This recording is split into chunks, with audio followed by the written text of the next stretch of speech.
Hi everyone. It's a story about faith, belief, trust. இது மூணுமே ரொம்ப பெரிய விஷயம். கிட்டத்தட்ட நம்பிக்கை சார்ந்த விஷயம்தான். ஒரு சின்ன ஸ்டோரி. இது வந்து ரியலாக இந்தியாவில் நடந்த ஸ்டோரி.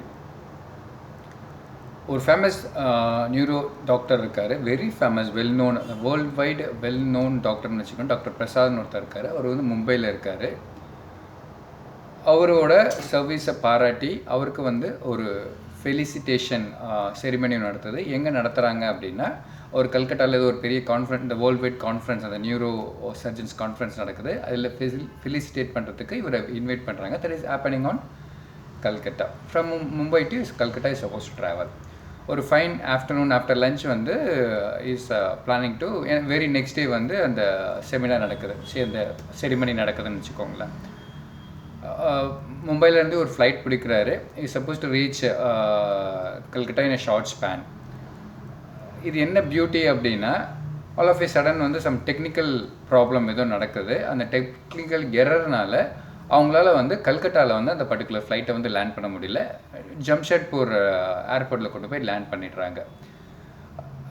ஒரு மாலை நேரத்துக்கு மேலே ஆகிடுது. இவருக்கு வந்து ஆர்வம், அந்த கண்டிப்பாக அந்த செமினாருக்கு போகணும், அட்டன் பண்ணணுன்ற ஆர்வம் மிகுதியால் என்ன பண்ணுறாரு, அங்கேருந்து ஒரு டாக்ஸி எடுக்கிறாரு. அந்த டாக்ஸி எடுத்துகிட்டு பை ரோடு, சரி பை ரோடு நம்ம ட்ராவல் பண்ணி கல்கட்டா ரீச் ஆகிடலாம் அப்படின்னு சொல்லிட்டு பை ரோடு போயிட்டுருக்கும் போது ஒரு இரவு பொழுது ஆகிடுது. அந்த டைமில் அந்த பர்டிகுலர் வண்டியும் பார்த்தீங்கன்னா பிரேக் டவுன் ஆகி நடு ரோட்டில் நின்றுடுது. இவர் சுற்றி அக்கம் பக்கம் பார்க்குறாரு. இது ஒரு பெரிய பொட்டல் காடாக இருக்குது. அக்கம் பக்கத்தில் எதுவுமே பெருசாக கண்ணுக்கு தான் தெரியல. தூரத்தில் இது ஒரு குடிசை மட்டும் தெரியுது. இவர் அந்த டிரைவர்கிட்ட கேட்குறது, எதாவது ஹெல்ப் பண்ண முடியுமான்னு கேட்குறது, ஏதாவது ரெடி பண்ண, அவருக்கும் பெருசாக எதுவும் இல்லை. வண்டி அங்கேருந்து நகரல. சரி, இவர் என்ன பிளான் பண்ணுறாரு, சரி பக்கத்தில் ஏதோ ஒரு குடிசை தெரியுதாங்க, ஏதாவது ஃபோன் அப்போ வந்து அந்த செல்ஃபோன் வசதியெல்லாம் கிடையாது அந்த டைமில். ஒரு டெலிஃபோன் வசதி இதாக இருக்கா பார்க்கலான்னு சொல்லிட்டு அந்த வீட்டை போய் கதவு தட்டுறாரு. கதவு தட்டி அவரோட விஷயத்த சொல்கிறார். இது மாதிரி அது மழை, அப்போ மழை வர நல்ல ஜோன் பேஞ்சிட்ருக்கு. இவன் கதவு தட்டி விஷயத்த சொல்லும் போது அந்த வீட்டிலேருந்து ஒரு லேடி தான் வந்து கதவு திறக்கிறாங்க. அந்த அம்மா வந்து, இல்லை சார் எங்களுக்கு ஃபோன் வச்சுருக்க அளவுக்கு வசதியெல்லாம் இல்லை அப்படின்னு சொல்லிட்டு அந்த அவர் வந்து உள்ளே இன்வைட் பண்ணுறாங்க. வாங்க சார் உள்ளே வாங்க, ஈரமாக இருக்கீங்க உள்ளே வாங்கன்னு சொல்லி உள்ளே கூப்பிட்டு ஒரு காஃபி, டீ, பிஸ்கட்ஸ் எல்லாம் கொடுக்குறாங்க. அவரும் அக்செப்ட் பண்ணிட்டு குடிச்சிட்டு இருக்கும் போது அந்த வீட்டில் வந்து ஒரு பரபரப்பாக ஒரு விஷயம் நடந்துகிட்ருக்கு. என்ன அப்படின்னா, ஏதோ ஒரு பூஜை பஜனை, அந்த நைட் டைம் பஜனை பண்ணுறதுக்கு அந்த ஒரு ஏற்பாடுகள்லாம் நடந்துகிட்ருக்கு. கேட்குறாரு, என்ன நடக்குதுங்க அப்படின்னா, இது மாதிரி வந்து பூஜை பண்ண போகிறோம் அப்படின்னா. அவர் சிரித்தவொடனே, ஏன் சார் சிரிக்கிறீங்க அப்படின்னா, எனக்கு இந்த மாதிரி கடவுள்லாம் பெரிய பக்திலாம் இல்லைம்மா, எனக்கு கடவுள் நம்பிக்கைலாம் கிடையாது அப்படின்னாராம். அந்த மாதிரி என்ன சொன்னாங்கன்னா, சரி இந்த ஊரில் நாங்கள் வந்து விவசாயம் செய்து தான் பழிச்சிட்ருக்கோம். எங்களுக்கு வந்து இப்போ தற்சமயத்துக்கு வந்து எங்களுக்கு உணவுக்கு ஆதாரமாக இருக்கிறது வந்து 2 பசுமாடு தான். கங்கா, கோதாவரின்னு 2 மாடு வச்சுருக்கோம். அந்த மாடு கறக்கிற பாலில் தான் வந்து நாங்கள் வந்து எங்கள் பொழப்பை நடத்திட்டுருக்கோம். இன்ஃபேக்ட் நாங்கள் 3 பேரும் சாப்பிட்றோன்ற மாதிரி கம்யூனிகேட் பண்ணியிருக்காங்க. ஒரு கிரியேச்சர், அது கடவுளால் க்ரியேட் பண்ண கிரியேச்சர் தான்.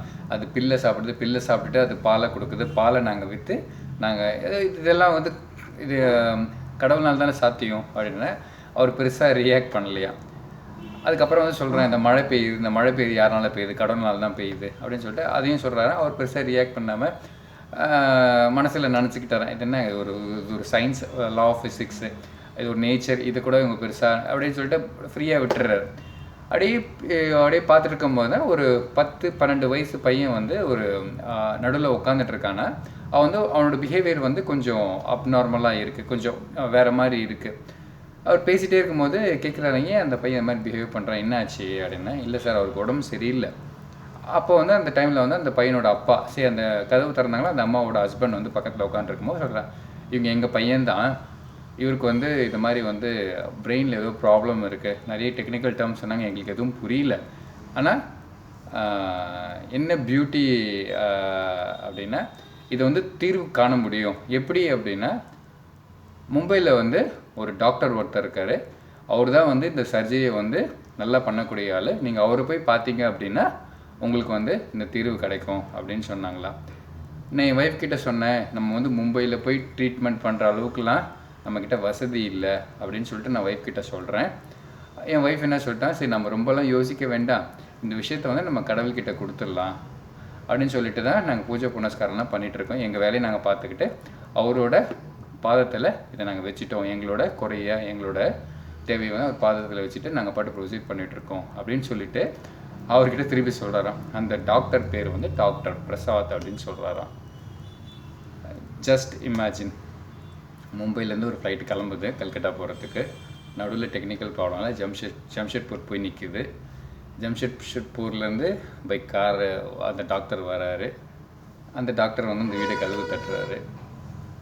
Just imagine, faith, trust, belief. Good டே.